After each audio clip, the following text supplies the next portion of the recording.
힐링가족 여러분, 안녕히 주무셨습니까? 오늘은 10월 18일 화요일 새벽 5시 30분입니다. 이번 주 미국 증시 첫날 마감했습니다. 월요일 밤 시작해서 화요일 새벽에 첫날 마감하죠. 오늘은 또 급등을 했습니다. 어제 낮에부터 계속 선물 시세가 상당히 강세였는데 장 열리기 직전까지 점점 높이 올라가더군요. 그러더니 장 열려서 하루 종일 급등을 했습니다. 지난주에 보면 13일 CPI 발표 후에 새벽에 급등 마감했죠.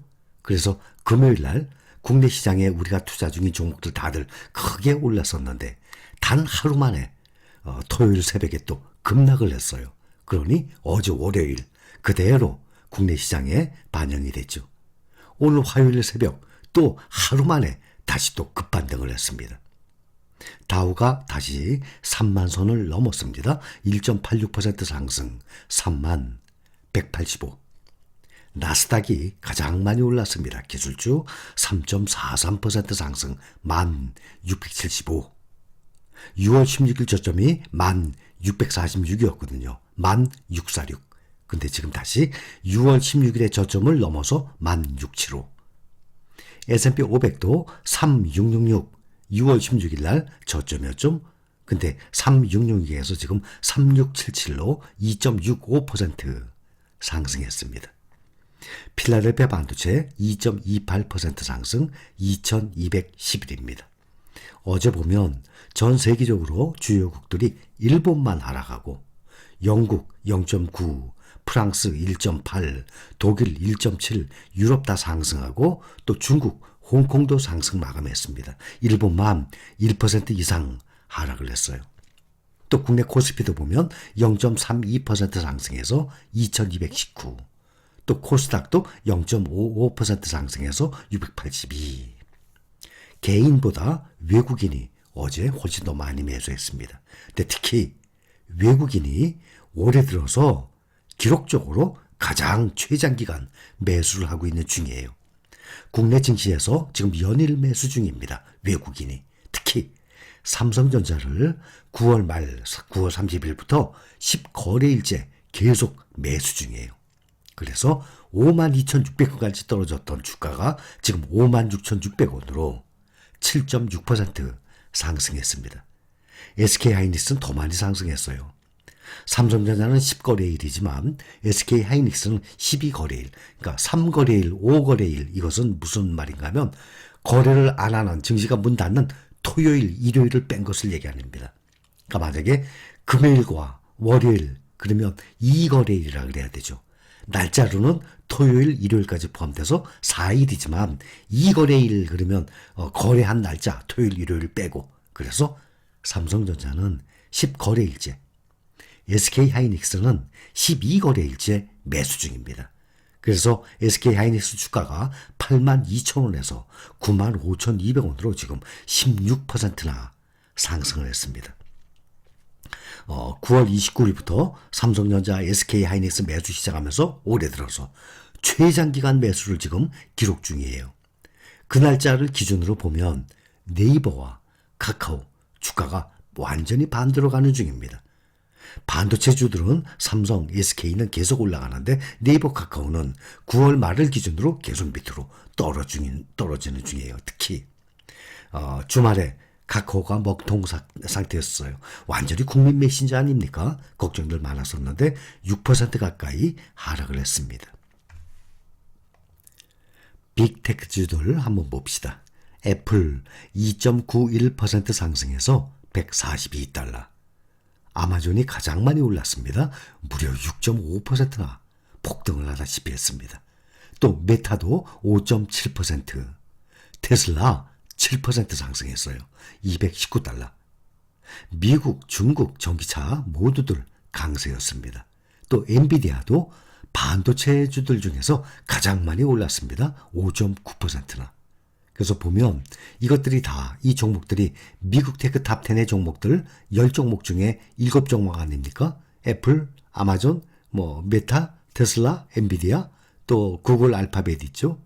또 하나 뭐 있죠? 갑자기 잊어먹었네. 마이크로소프트 이렇게 7종류 보면 미국 테크 탑10 어제는 많이 떨어졌었죠. 필라델피아 반도체와 함께. 또 지금 완전히 미국 증시에 의해서 우리가 또 미국 증시에 또 투자하는 거기 때문에 그대로 영향을 받아서 금요일 날은 급등했다가 어제 토요일 날은 또 급락을 했다가 오늘 또 보면은 또 많이 또 오르게 생겼습니다. 오늘 밤새 미국 쪽에서 나온 새로운 뉴스들을 확인을 해보자면 주로 은행주들 호실적과 좋은 실적과 또 영국발 금융시장 불안 이 완화 등에 힘입어서 일제히 상승 마감한 것으로 나와 있습니다. 미국의 뱅크 오브 아메리카 또 뉴욕 멜론은행 실적이 월가 애널리스트들의 전망을 상회한 것에 많은 좋은 결과로 연결이 됐습니다. 뱅크 오브 아메리카 이 3분기 주당 순이익이 0.81달러 나왔습니다. 전방치를 0.77달러를 웃돌았습니다. 또 순이익은 전년 동기보다 8% 감소를 했는데 지난주에 나왔던 JP모건이나 모건스탠리, 시티그룹, 웰스파고 이러한 대형 은행주들 나란히 두 자릿수대 이익이 감소가 됐는데 이거에 비해서는 뱅크 오브 아메리카는 선방을 했죠. 매출이 246억 1천만 달러예요. 그런데 예상치는 235억 달러였거든요. 그보다 높았죠. 또 주당 이 달러 주당 순이익도 77센트를 상회해서 81센트까지 올랐습니다.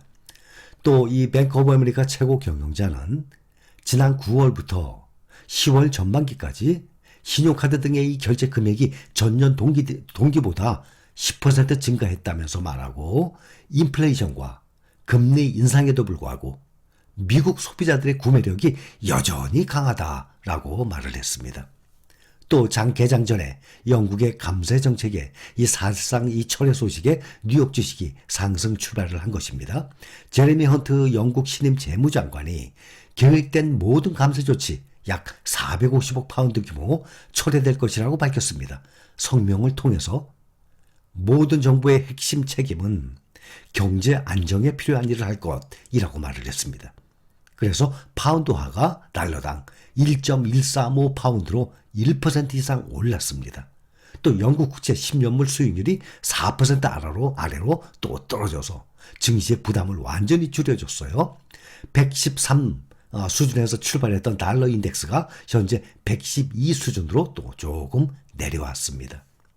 이 영국발 금융 불안의 원인이었던 리즈 트러스 내각의 이 감세 정책이 대부분 폐기된 것이 증시의 호재로 작용됐습니다. 제레미 헌트 영국 신임 재무부 장관이 성명을 이렇게 내서 감세안을 대부분 되돌리겠다고 또 밝혔습니다. 최근에 이 과매도 됐어요. 특히 기술주들이 금리가 계속 올라가면서 다른 종목보다 나스닥과 특히 반도체주들이 상당히 많이 내렸죠. 그래서 과매도된 것으로 여겨지는 이 기술주들을 주로 사들이면서 이 해당 주식들이 크게 반등을 했습니다. 이번 달은 3분기 실적 시즌이에요. 뱅크 오브 아메리카 실적 괜찮게 나왔죠. 증시에 좋은 영향을 끼쳤습니다. 또 오늘 밤에 장 열리기 전에 존슨앤존슨, 골드만삭스, 유나이티드 에어라인, 또 하스브로 실적 발표합니다. 또 넷플릭스도 장 마감 후에 또 실적 발표하고 또 내일 P&G 실적 발표 있고 또 테슬라, IBM 아주 대기업들이 다들 실적 발표를 앞두고 있습니다. 자, 오늘 하루 만에 올랐다가 하루 만에 급락했다가 다시 또 하루 만에 오늘 급등한 하루였습니다. 자, 여기까지 감사합니다.